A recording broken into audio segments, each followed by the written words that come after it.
When I was 13 years old, my mom and my older brother sat me down and encouraged me to wrestle. They said, you'd be good at it. You know, you've been wrestling your brother since you've been a kid. You're scrappy. Why not try it for the team? The problem was that the season had already started and I was late. But that didn't stop me. They said, go for it.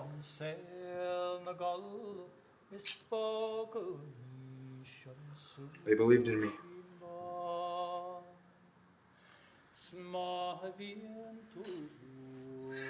They changed my life by encouraging me to wrestle. They really did. And now they're both gone. My brother died in a car accident on Christmas Day in 2005. And that was my junior year in high school. And that really took a toll on my family, especially from my mom. And life was never quite the same after that. Going back to school was really tough, especially when I had to show up to practice every day and focus on the sport. There was a moment where I actually thought about quitting and not returning to practice. It didn't seem worth it to continue. He was one of the main reasons why I started wrestling in the first place. But with the support of my mom, my family, and my coach, I decided to keep at it. And it took everything that I had to show up every day.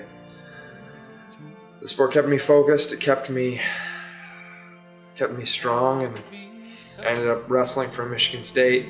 I had a pretty good career there.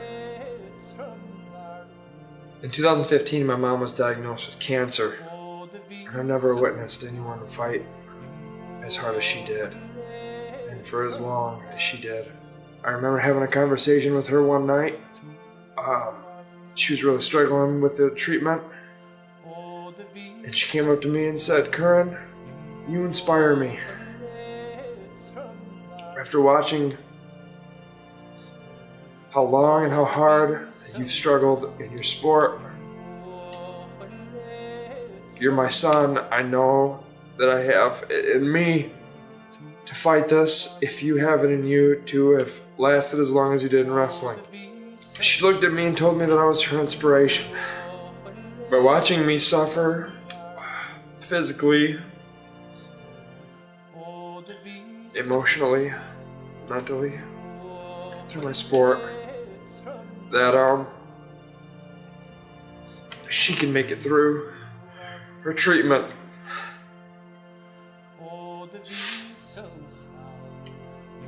I think we both knew that she didn't really have long, but we were just too scared to admit it to each other.